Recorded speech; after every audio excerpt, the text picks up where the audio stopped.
Imagine two athletes, right? And they were running the exact same sprints at the exact same speed for the exact same distance. Okay, I am picturing it. Yeah. So every bead of sweat, every single mechanical movement of their legs is identical. But at the end of 7 weeks, one athlete has transformed into this explosive, high-jumping power machine with surging testosterone. Yeah. And the other one is just this unstoppable endurance engine who can run all day. I mean, they're completely different. And the only difference between them, the precise number of seconds they spent doing absolutely nothing between those sprints. I mean, it completely flips our conventional wisdom on its head, doesn't it? It really does. Because we are just so conditioned to obsess over the active phase of exercise. Yeah. You know, the heavy lifting, the miles logged, the actual physical grind of it all. Right, the stuff that hurts. Exactly. We treat the downtime like it is just, I don't know, empty space. Yeah. Just a void where nothing happens. But biologically speaking, that downtime is an incredibly powerful active signal to your body.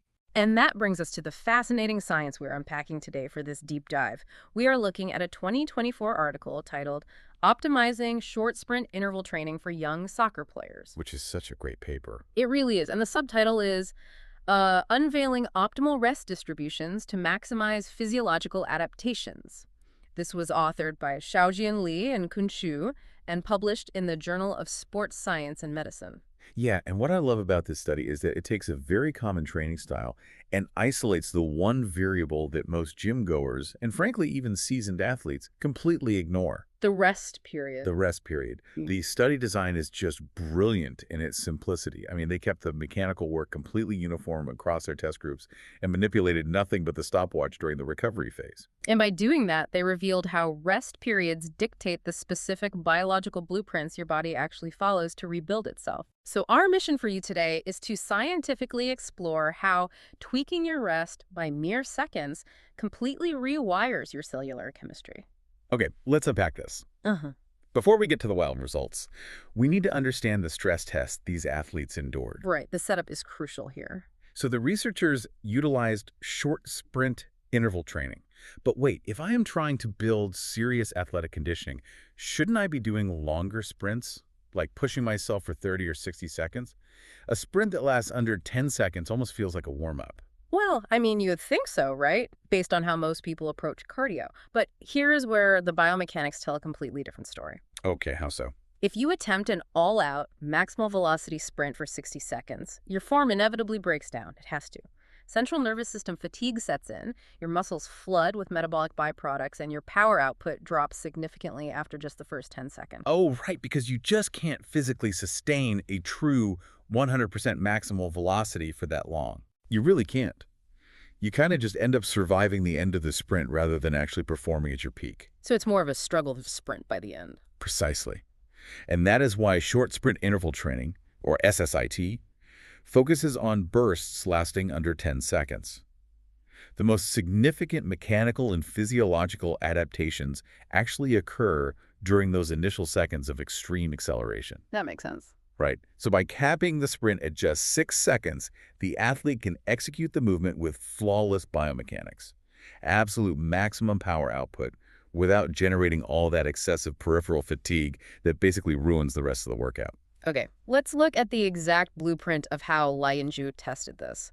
Because they recruited 36 young male amateur soccer players, averaging around 17 years old, for a 7-week training protocol. Right, a solid sample size. Yeah, and they split these players into 3 distinct SSIT groups, plus one control group that just, stuck to their regular soccer practice. And they were super careful to match the groups by playing position. Which is so important. Right, so you didn't have all the speedy wingers in one group and all the heavy defenders in another. Yeah, controlling for those baseline physiological differences is crucial for a study like this. They really needed to ensure that any changes at the end of the 7 weeks were purely the result of the interval training, not just pre-existing athletic advantages. Absolutely. So here is the actual workout the experimental groups performed twice a week. It is deceptively simple. 4 sets of 6 to 10 repetitions of a 6-second all-out sprint. Oh, that is it. That's it. Just sprinting like a bear is chasing you for 6 seconds. Yeah, and keep in mind, the total mechanical workload was identical across all 3 experimental groups. I mean, they ran the exact same distance for the same duration with the same number of repetitions. But the work-to-rest ratio is where the paths totally diverge. So Group 1 operated on a 1.3 ratio, meaning they got 18 seconds of rest after each sprint. Which is not a lot of time. No, not at all. Then Group 2 used a 1.6 ratio, giving them 36 seconds of rest. And Group 3 used a 1.9 ratio, which stretches the rest out to 54 seconds. So almost a full minute. Exactly. So it's the difference between doing a grueling 6-second sprint and getting just 18 seconds to catch your breath versus getting nearly a full minute to recover before the next rep. Right. And to accurately capture the resulting adaptations, the researchers subjected the athletes to a highly rigorous battery of tests before and after the 7-week program. Yeah, they didn't just casually time them running across a field. No, they went deep. They used the Wingate test to measure anaerobic power. For anyone unfamiliar, that involves pedaling a stationary cycle ergometer against an extreme, pre-calculated resistance load. Oh man, that sounds awful. It is incredibly taxing. You're basically fighting a bike that doesn't want to move. And they also brought in the heavy machinery for cardiovascular testing, right? They used a graded treadmill test with a full breath-by-breath gas collection system to measure VO2 max. Yeah, the classic sports science setup. If you have ever seen footage of an athlete running on a treadmill wearing a giant Bane-like mask while scientists yell at them to keep pushing until they collapse, well, that is a VO2 max test. That is the one. And they coupled that laboratory data with practical, field-based metrics, too. They measured vertical jump height, maximum kicking distance, change of direction speed using the t-test. Oh, and finally, the yo-yo intermittent recovery test level 1. Oh, yeah, the yo-yo test. Anyone who played team sports in high school probably just shivered hearing that. It is that brutal shuttle run to the sound of a beep that gets progressively faster until you simply cannot reach the line in time. It is the ultimate test of intermittent aerobic endurance. Really pushes you to the brink. It really does. But what's fascinating here is that the physical act of sprinting did not determine the athlete's destiny on those tests. Oh, really? Yeah, the varying rest periods are what actually dictated which cellular energy systems were triggered and which genetic pathways were activated to build new proteins. The sprint is the stimulus, The rest is the instruction manual. I love that. The rest is the instruction manual. Well, let's start by looking at the extreme end of the spectrum, the 1.9 ratio group. So these athletes sprinted for 6 seconds and then stood around for nearly a full minute. 54 seconds of rest. Which feels like forever in a gym setting. It does. You see people in the gym taking that kind of rest, and you assume they're just slacking off or scrolling on their phone.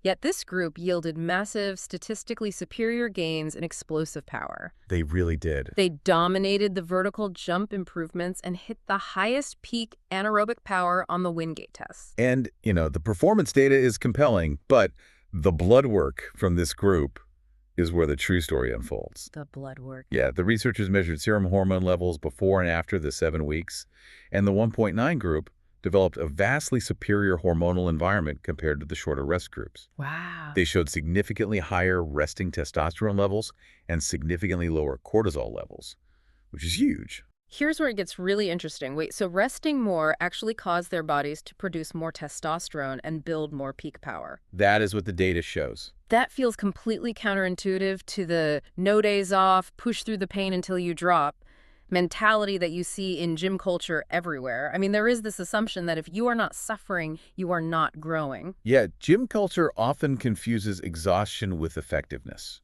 To understand why resting longer builds explosive power, we have to look at the microscopic level, specifically the ATP-PCR pathway.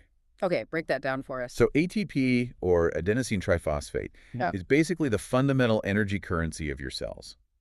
When a muscle contracts violently, like during a sprint, it burns ATP. Right. The problem is your muscles only store enough ATP for about 2 to 3 seconds of maximal effort. Wait, only 2 to 3 seconds? Yeah, it goes fast. Which means the tank is empty almost the moment you start accelerating. So how do you even make it to 6 seconds? Well, to bridge the gap, the body relies on PCR, or phosphocreatine. You can think of PCR as a built-in high-speed backup battery that rapidly donates molecule to regenerate your ATP on the fly. No, that's clever. It is. This backup battery allows you to maintain that explosive speed for the rest of the 6-second sprint. However, just like the primary energy store, the phosphocreatine battery depletes incredibly fast.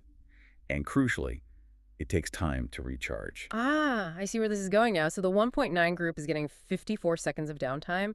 They are giving their cellular batteries enough time to actually, plug into the wall and recharge before the next sprint. That is exactly the biological mechanism at play here, because the half-life of phosphocreatine recovery is roughly 30 seconds. Okay.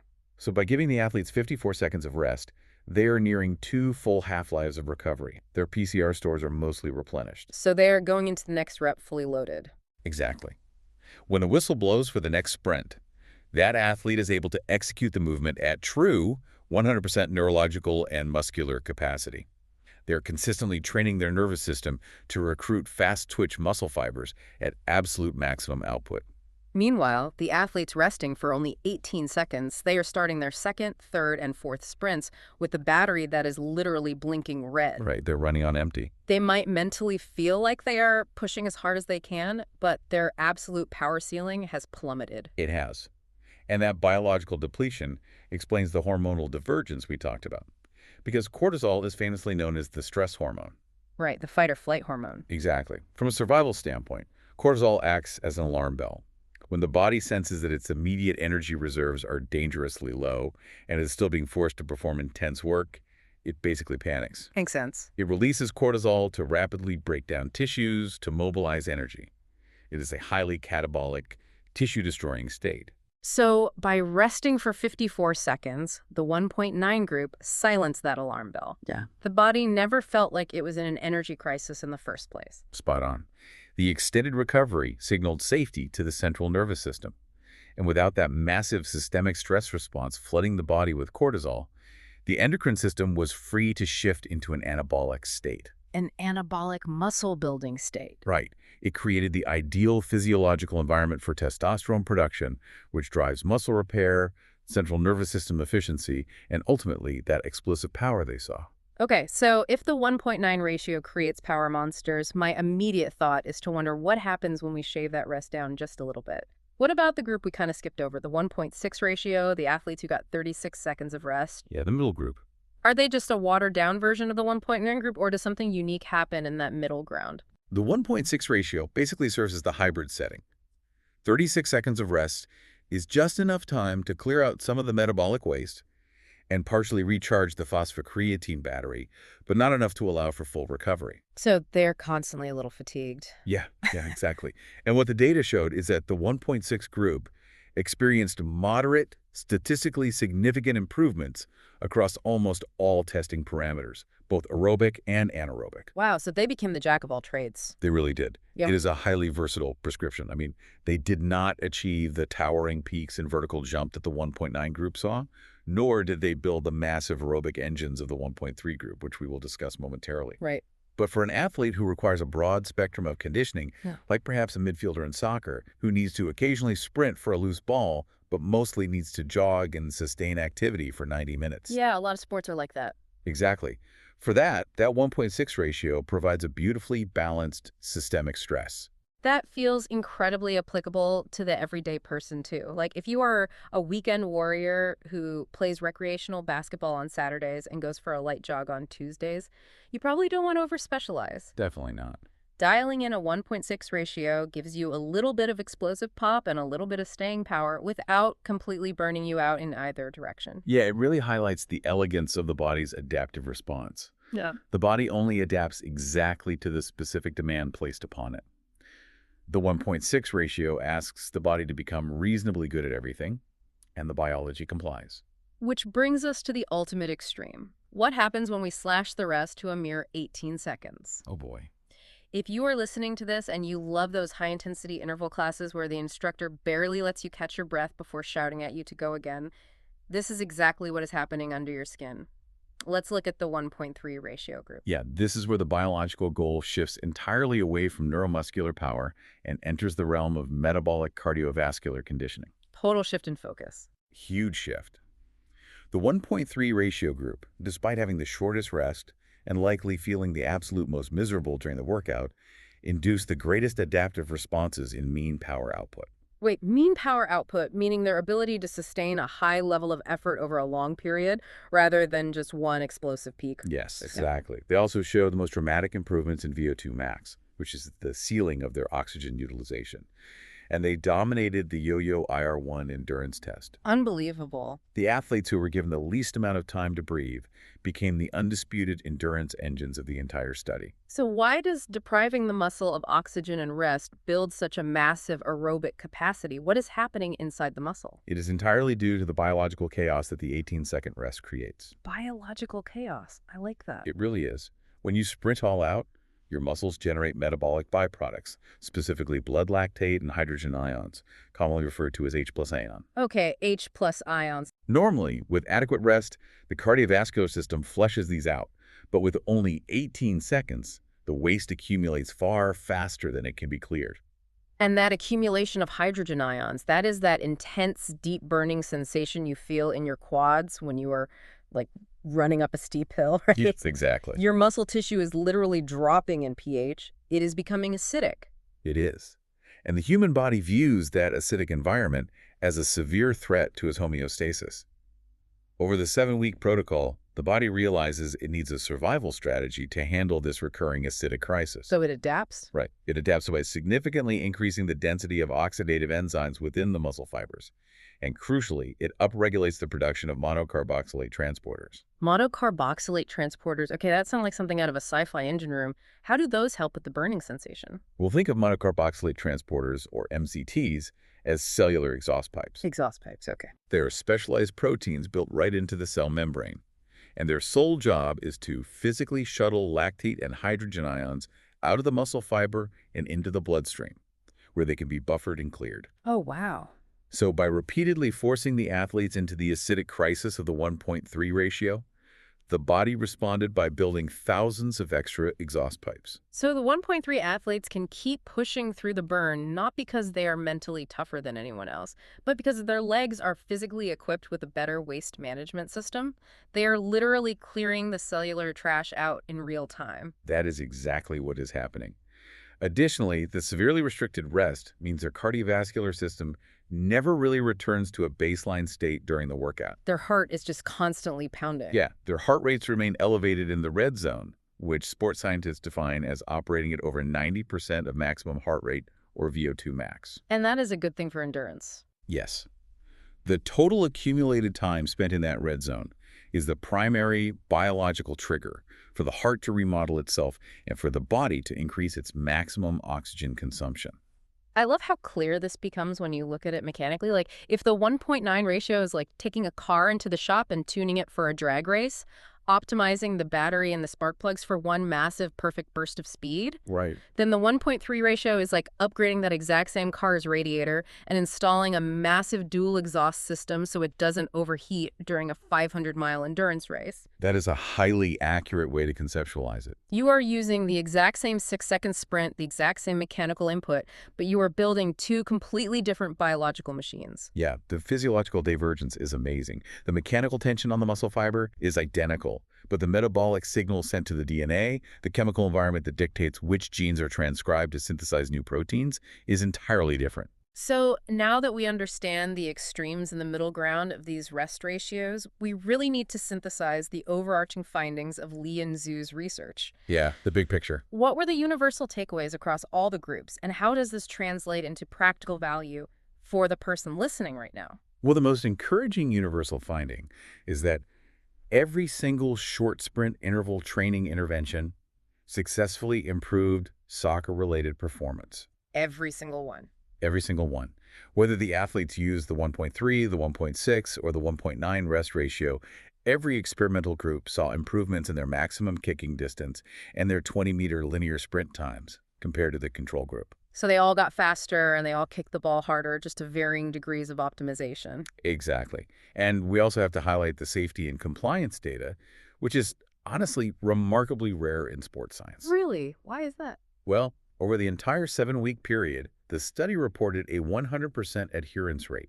No one dropped out because the protocol was too complicated or too exhausting. That is pretty rare. And even more profoundly, across 36 athletes performing highly explosive maximal effort sprints twice a week, there were absolutely zero injuries reported. Wait, zero injuries. With teenagers doing all-out velocity work? Zero. Not a single one. That speaks volumes about keeping the work interval to just 6 seconds. Because the sprint is so short, their running mechanics never have a chance to get sloppy, which is usually when hamstrings get pulled or ankles get rolled. Yeah, if we connect this to the bigger picture, it validates short sprint interval training as an exceptionally time-efficient, accessible, and safe modality. For sure. But the deeper revelation is how it frames the concept of exercise prescription.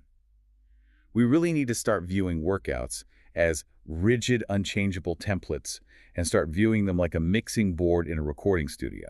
So what does this all mean? It means that you possess the ability to biologically hack your own adaptations simply by paying attention to the second hand on your watch. If you want to jump higher to grab a rebound in your local basketball league, you do not need to buy an expensive plyometric program. You can run short sprints and dial up your rest to a minute to maximize testosterone and neural drive. Yep. But if you want to improve your cardiovascular stamina to keep up with your kids, you take that exact same sprint and you dial the rest down to 18 seconds to build those cellular exhaust pipes. You change the destination without changing the vehicle. Exactly. It really removes the guesswork from training. Yeah. You know, you are no longer just sweating blindly and hoping your body figures out what you want it to do.